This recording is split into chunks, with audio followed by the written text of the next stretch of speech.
Three things I want you to look at in terms of your services, your packaging, your pricing today, the way you show up in the world as a business owner.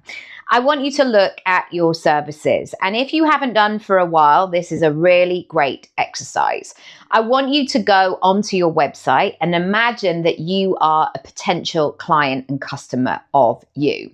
And I want you to notice what it is you're actually selling. Are you selling so many things? Do you have a signature program? Do you have different things for different people? First and foremost, I would say, is it really straightforward? Is it complicated? Are you sending people round and round the houses?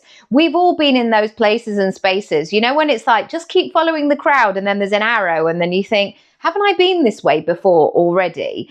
I want you to really work on that website and make sure it's streamlined. And then look at your link in bio, look at your social media presence, look at basically all the places that you're showing up and make sure it's simple.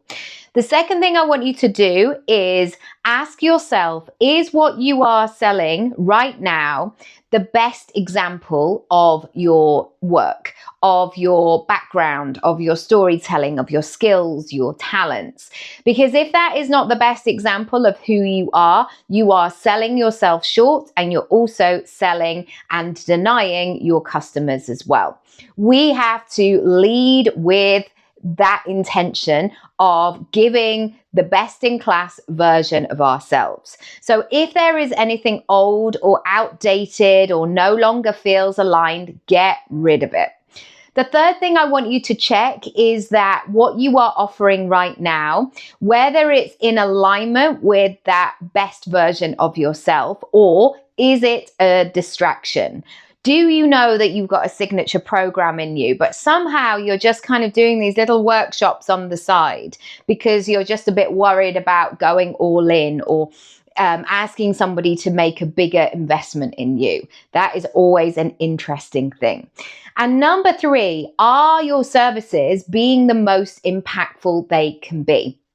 And I'm using the word impactful really carefully, because what I find sometimes is people give and give and give, and they think it's the amount of stuff, the amount of bonuses that are on the table.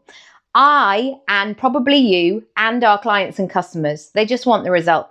So let's make it easy. Let's strip it back. And I always work on the basis, if I could choose to learn something in a fortnight or in an hour, I know what I would choose. So more isn't always more. And in fact, streamlining things is going to make it better. Check out Create Your Income Pie.